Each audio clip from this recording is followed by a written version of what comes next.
Hi there everyone and welcome back. Today we're going to do a spread that I made up about a year and a half ago when I was finding that I really needed to make some changes in my life. I was sort of immersing myself back in the world of career after being home with my kids until they went off to school. So that was the change that was up in my life when I created this spread. But this spread is really great for any change that you really feel needs to be made in your life.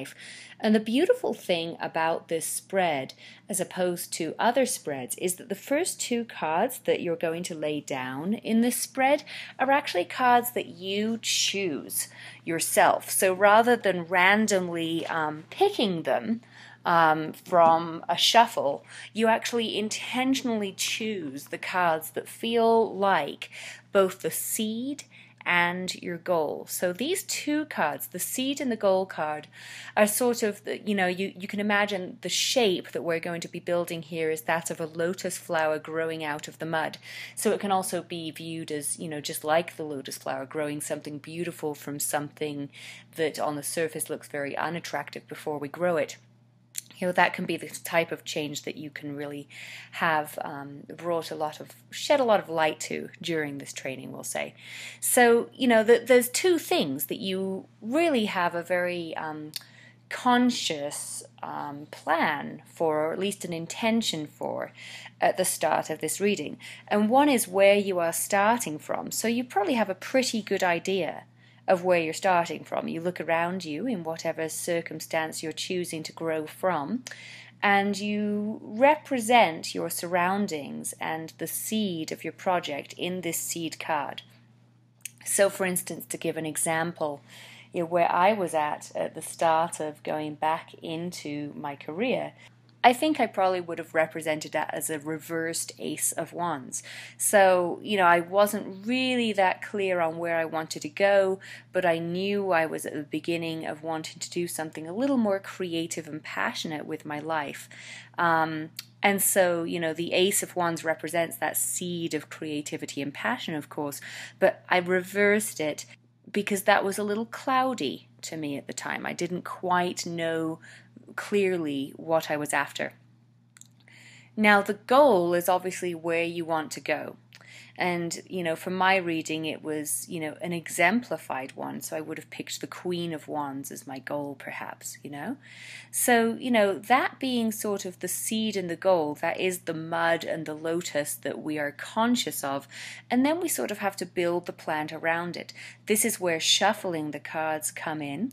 And the rest of these cards that you're going to lay out are going to be picked randomly from the shuffle, just like many of the readings that I'm sure you're already familiar with doing. So I'm going to show you a little bit about how that goes. So after consciously picking and laying out and perhaps meditating on the seed and the goal of your reading, the rest of the cards are going to go like follow. You're first of all going to pick out the two mud cards, which are the unconscious and conscious root of the issue that you're reading about. Now, in this reading, pretty much I view the left-hand side as more unconscious elements of the reading, and the right-hand side tends to be more conscious elements of the reading, which is something that you'll see mirrored as an energy in all sorts of healing arts. For instance, Chinese medicine counts the left side of the body as a more unconscious or feminine or receiving side, and then the conscious outgoing masculine side is the right side. So there's a root to our seed that perhaps we didn't know too much about the unconscious part of that root, and perhaps we knew some things that were more foundational roots for that issue, where we see ourselves, and those could be represented on the right-hand side of the reading. So you can talk about those. The water of the reading, obviously a lotus plant grows up through water to flower on the surface of the water, right? And this is really a cool thing to relate to a spread that is really explicating how to implement some change. Because if we really look at how change usually manifests in our world, there are really two things that need to be in place consciously for us to focus on in order to get to the result of that change. One is our emotional motivation to change, and one is our mental motivation to change. Now, there's a wonderful book on how to implement change in the business and marketing world that I'll probably give you a little bit more of information about later on. It's called Switch, and it's by two brothers called Chip and Dan Heath. Chip and Dan Heath are really pretty well known for writing a book called Made to Stick, but Switch, I think, is an equally valuable read, if not a more valuable read for me. It's all about how to implement change in difficult situations, and they have this huge analogy in the book Switch that going somewhere, implementing a change, they have this metaphor of the change implementation being like an elephant and a rider sitting on top of that elephant. So the rider is trying to steer the elephant. Well, the elephant represents the emotion that needs to carry that change through, and the rider represents the conscious mental goal of that change. Now, without the elephant really on board and wanting to come with you in the change, it's really hard to do anything else. And so they use that as an analogy for, how important it really is to get the emotions fully on board with any change that you want to make. Really and truly, the emotions have to be on board almost before the mental, cognitive part of that change can really come into play, right? So, for instance, if you have an emotional block against losing weight and the goal is losing weight, right? Maybe the emotional block comes from, some sort of trauma that happened to you when you were skinny. So, maybe emotionally you're sort of blocking yourself from losing weight because of that. Emotionally, you're not wholly on board with losing weight, right? So you'd need to resolve that emotional issue before you can really go forward into implementing change. So, the water that this change has to go through is sort of the emotional component that this change needs to go through. And that's what's represented in this card here. And of course, the air up here, air always in Chinese medicine, but also in the tarot through the suit of swords usually represents the thought or the mind's perception of where we are going, right?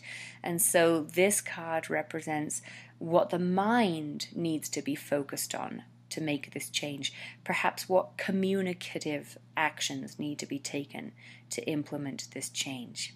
Okay, so those are the water and air cards, and then these two cards here represent the leaves of the reading, the leaves of the lotus, and they're sort of additional things that we need to gain as skills in order to achieve our goal. Perhaps there's a skill on one side that seems a little more unconscious, that we're not aware that we need it as much as the conscious goal. Either way, we usually end up needing a few skills that we need to focus on developing in order to help us attain the goal. So that's what the leaves of this reading represent. These two cards, the assistance cards, conscious and unconscious assistance, right? And these are things that, you could say are sort of help you receive along the way from outside of yourself. You may not actually be fully conscious that you're receiving this assistance, especially from the left-hand side. Maybe this is spiritual or psychic or unconscious assistance that you're receiving to help you attain this goal that you should take advantage of. And then on the right side, the red card here represents conscious assistance to receive the goal. And you can think of this in terms of what helps a lotus bloom and blossom and grow in terms of ether energy on the left-hand side and fire energy, solar energy on the right-hand side. So both of these things are important from outside of the little plant itself to help the lotus grow. So those are sort of assistances you get from outside of yourself or your environment. And then the benefits here, there's probably a lot more benefits that are going to come from reaching your goal than are immediately apparent in just the one goal. So there's 3 cards on either side of the goal here that represent the benefits or the blossoms, the blooms, the flowers of receiving your goal, okay? And in the same way that we've been working with unconscious and conscious with the rest of the reading, you can again see these 6 blossoms here as unconscious and conscious goals or benefits or flowers that you receive along with your goal. I really like to think in terms of the first row of the major arcana here for the blossoms. So in the center, the yellow card, the goal is sort of very emperor driven, right? The emperor is very good at setting goals and going after things in a very linear fashion. And of course, he sets squarely in the middle of that first row of major arcana. So he's the one that's like really fully conscious in our mind when we set that goal. But off to the left of the emperor, we have the magician, the high priestess, and the empress. And so you could interpret each of the benefits on that side as related to those specific major arcana cards. So perhaps the first benefit off to the far left would be something about some tools you acquire as a result of reaching this goal. The second card could be something that you acquire that's a little more of a piece of inner benefit to you or inner knowledge as a benefit to you. And then the third would maybe be a feminine aspect benefit that you might gain from reaching this goal. On the opposite side, of course, then we would have the Hierophant, the Lovers, and the Chariot. And these are perhaps more outer or masculine benefits that you might achieve from reaching this goal. Maybe the Hierophant card, the one closest into the center on the right-hand side there, might represent something that you would get to learn or teach as a result of reaching this goal, and the way you would be able to do that. The Lovers, the one in the center of that right-hand side of benefits there, might represent, a way that you can reach out to others and play with others in relationship as a result of reaching this goal. And then the final one, the Chariot, might be how it benefits you moving further in your life, moving out into sort of a chariot aspect with that benefit on the far right-hand side.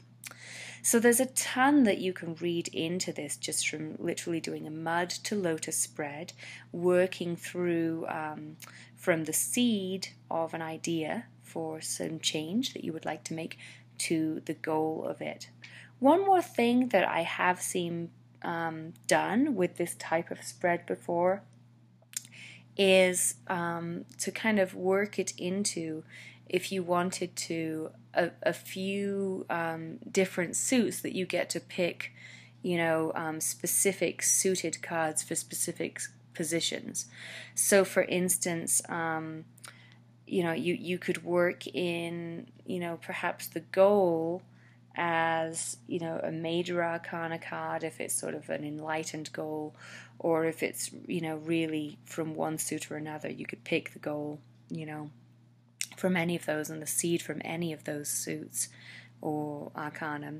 But then there are other cards in here like the root cards. You could obviously sort of divide just the pentacles up into 2 stacks for the root cards, and then you would know that the root of the issue, you were actually picking a pentacle card for each, which makes sense because the pentacles of course represent earth, right? And then likewise, for the water spread, you could shuffle, kind of partition out and then shuffle out all of the cups and put them in a stack of the water, in the water position, and pick one of them to represent the water that you're moving through in this reading. Air, obviously, you could shuffle the swords in a similar way, okay? And the skills needed, I don't know that I would really pick a suit for that, but if one comes to mind for you, or 2 comes to mind for you, and you want to put specific suits there, that would be, a good place to put them. The assistance cards, likewise. The ether card, that might be a stack of major arcana cards that you put over there on the ether side. And then obviously the fire, the solar aspect here, you could put wands over there. So if you wanted to play with dividing up the deck and making it, you know, that you're choosing specific cards from specific shuffles in the deck, specific piles in the deck based on suits or arcana, then you could also play with it in that way. But, you know, just generally shuffling the entire deck after you've originally picked that seed and goal card work very well for this spread as well. So another 16 card spread for you, just like we had the relationship spread as a 16 card spread. So I hope you've enjoyed this reading. We've got another training coming up for you soon. If you're not opted in to receive all of these trainings, you can visit learntaroteasily.com to receive them. And if you're ready for a deeper dive into the world of tarot, I have some much more extensive trainings up for sale on virtualtarotschool.com that you may be interested in checking out. So feel free to go have a look at that as well. Thanks for joining me, and I'll see you guys next time.